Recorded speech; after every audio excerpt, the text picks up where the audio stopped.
For those of you who were not in class for this, or if you still have some confusion over the things that we've done in activity 14, here's a quick review.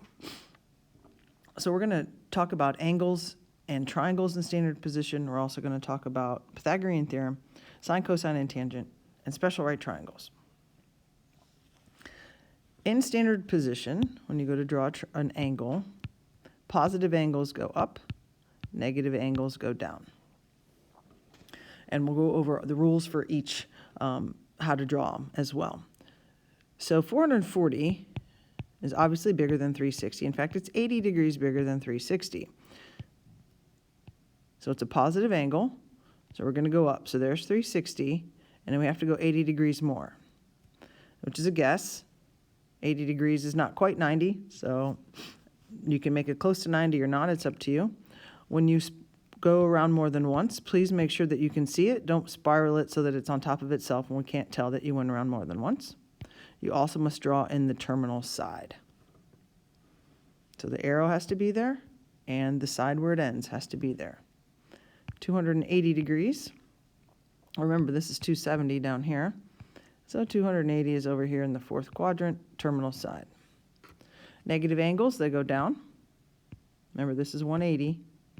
So this would be negative 90 right here. So we got to go past negative 90, but not quite to negative 180. And then, of course, draw the terminal side. I don't know why that looks so crazy. Now, for radians. Do not switch it to degrees. You are wasting your time. This is pi over here. And since it's 1 pi, we can turn it into anything we want. 10 pi over 10, 7 pi over 7. We want it to be 5 pi over 5.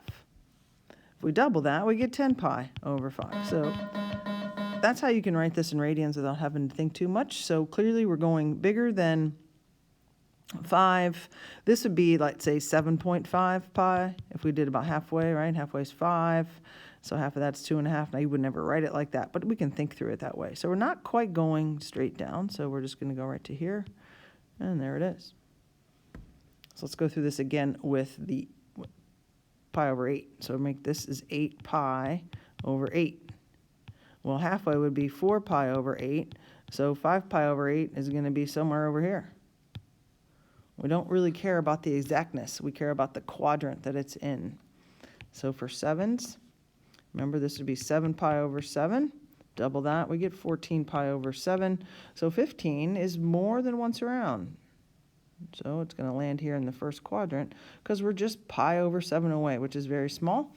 So it's just barely into that second rotation.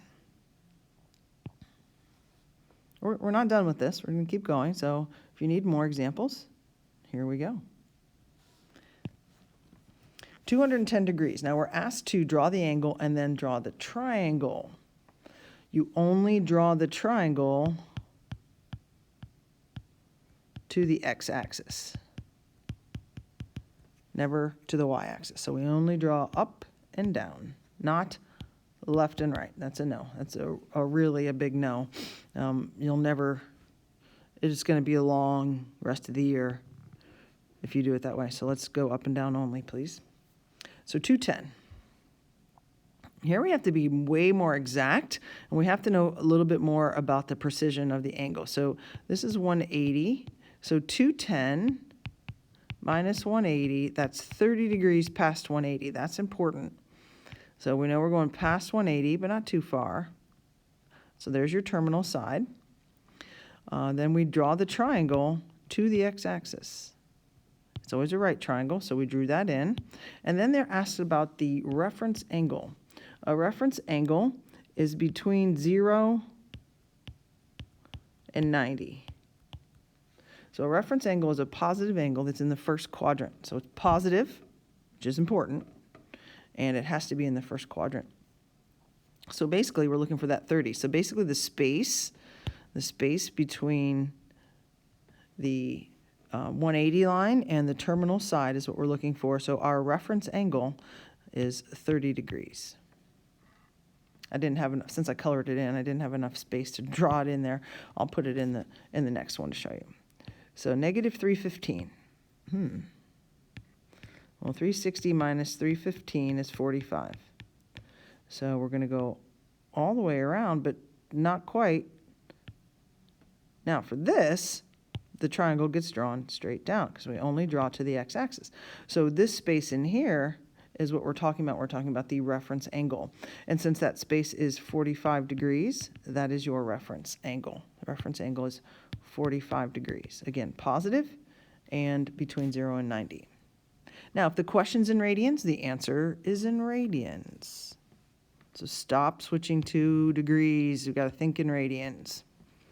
So we know that this is 6 pi over 6, and when we double it, it's 12 pi over 6.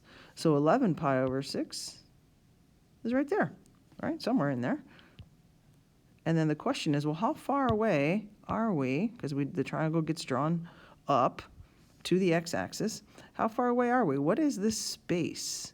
Well, if this is 11 pi over 6, and that's 12 pi over 6, then we are pi over 6 away, which is hard to squeeze in there. So our reference angle is pi over 6. Radians are like that. Usually whatever this is, that will be. So keep that in mind. Now we're dealing with denominator of 3. I'm going to guess our reference angle is pi over 3. That's usually how radians work. They're a little bit easier. So when we think about pi over 3, this would be 3 pi over 3, and double it. We don't really need that. We're going down because it's negative, so we're not quite going all the way to that negative. So it's going to end there. And so if this is negative 2 pi over 3, then we are pi over 3 away from that x-axis. And the triangle gets drawn right there, and it's always a right triangle. So here the reference angle was pi over 3.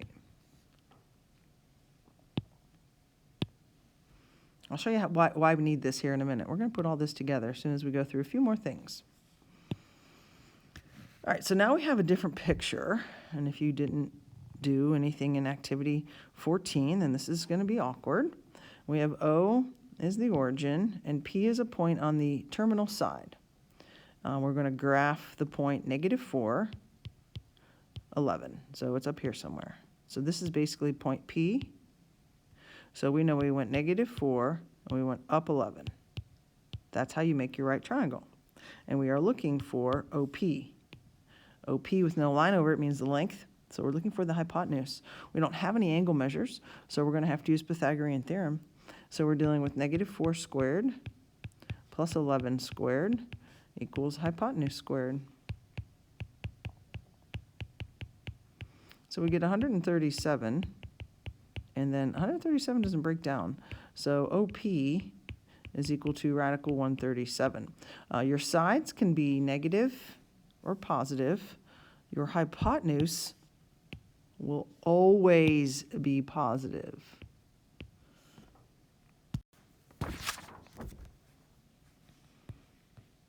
All right, some more things with this setup with the OP. This is going to require a calculator, because it says 3 decimal places here, so let's set this up. Again, we have O as the origin and P is a point on the terminal side. Find OP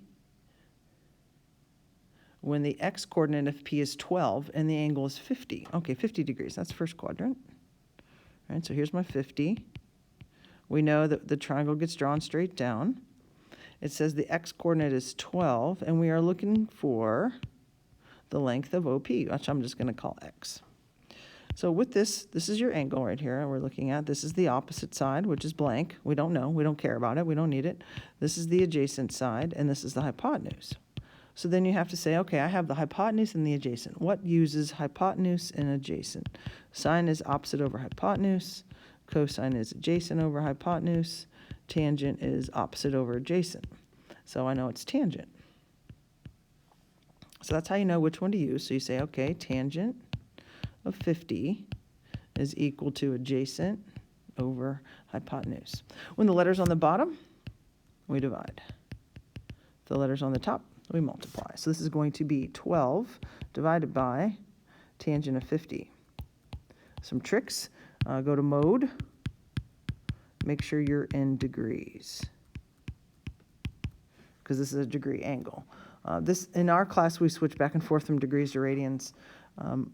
Calculus is all radians, but for us, we're going to continue to switch back and forth to degrees and radians, which is kind of a pain. So you have to really pay attention. So this is in the first quadrant, plus it's the hypotenuse, so we know it's positive.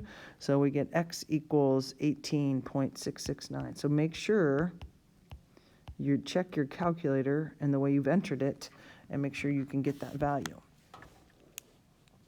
All right, so for number 13, we're finding the coordinates, and our theta is 230 degrees. Ooh, 230, okay. That's going to be over here, not quite to 270. Now we work to and from 180, so 180 is what we're looking at, not the 270. We draw the triangle up and down to the 180 line or to the 0 line. So those are the only lines we use, and so this is 50 degrees away. We just did 50. I'm sorry about the repeating. It's going to be different though. And so our hypotenuse is 20, because this is OP. And we are looking for the coordinates. X runs left and right. Y runs up and down. They're both negative, but the calculator's not going to give us a negative number, so we'll have to pay attention. So again, let's go through this. This is opposite. This is adjacent. This is hypotenuse. Opposite is the one that's opposite. Adjacent is the other one, because the hypotenuse is across from the right angle. So I'm going to do y value first, because opposite and hypotenuse, well, that's sine. Sine of 50 is equal to opposite, so y over hypotenuse, 20. When the y's are the letters on top, we multiply. So this is going to be 20 times the sine of 50. Do not separate the word from the angle. For the x value, we're going to have cosine, because that's adjacent and hypotenuse. Still the 50, still x over 20. Now we're going to get different value because it's a different function, sine versus cosine. They're not the same answers. Now you are not going to get a negative numbers here. You're only going to get positive numbers. The y value is 15.321 and the x value is 12.856. Now I did that backwards. So when we write this as a coordinate, they're both negative because we went left and down. So the coordinates of this point would be negative 12.856, negative 15.321. Coordinates are different than the actual answer that you get from the calculator. You have to pay attention to the location.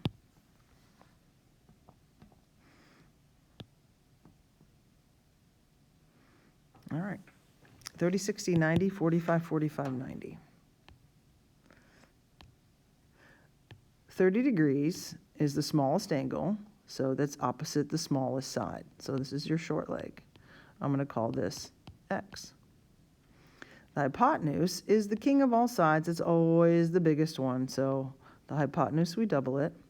Then across from the 60 is your long leg, and the long leg is somewhere between doubling it and the original. This is going to be x times radical 3. So you can think, am I making it bigger or smaller? That's how you know if you multiply or divide. And what are you going to multiply or divide by? Either the 2 or the radical 3. It's not a lot of choices. So we know this is the short leg because it's across the 30. This is your hypotenuse. This is your long leg, if that helps you. You can only go from short leg to hypotenuse. That's the only way to go, or short leg to long leg. You cannot go any other way. So we can't go hypotenuse to long leg. There's no connection. So if the short leg is 14, then we double it. So that means x is 28. And we multiply by radical 3 to get the long leg. It should really be that easy, honestly. If it's not, it's because you don't know it. And I hate to be rude, but that's the way it is. If this is your hypotenuse, we can only get to the short leg. Well, there's a 2 for hypotenuse, so we just divide by 2. How do we know we're dividing? Because we're making it smaller. So 6 divided by 2 is 3. And then y is your long leg. We multiply that 3 by radical 3. For the 45, 45, 90. Let's see here. Let's put this one over here. For this one, your sides are x and your hypotenuse is x radical 2. So we have the hypotenuse in this problem, so we're going to make it smaller. So we have 2 radical 2. We're dividing by radical 2, which is super easy. X and y are the same answer because they're 45 degrees, so the sides are the same. For number 17, we're going to divide by radical 2. We're going to multiply, of course, can't have the radical in the bottom, so we get 6 radical 2 over 2, which is 3 radical 2. So for here, x and y equal 3 radical 2.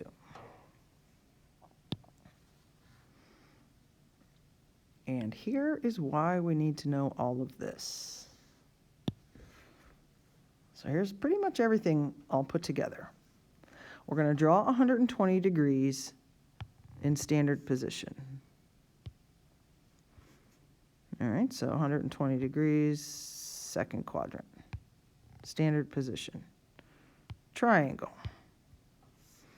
So we did that, and we drew the reference triangle. The hypotenuse of the triangle is 2.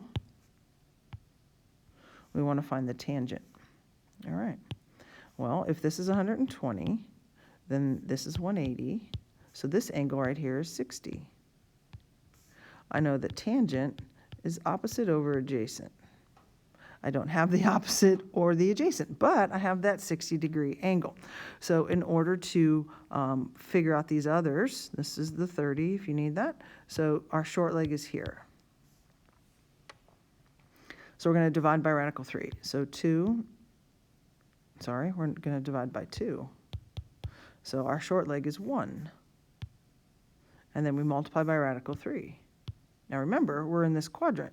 This is really a -1 because we went to the left.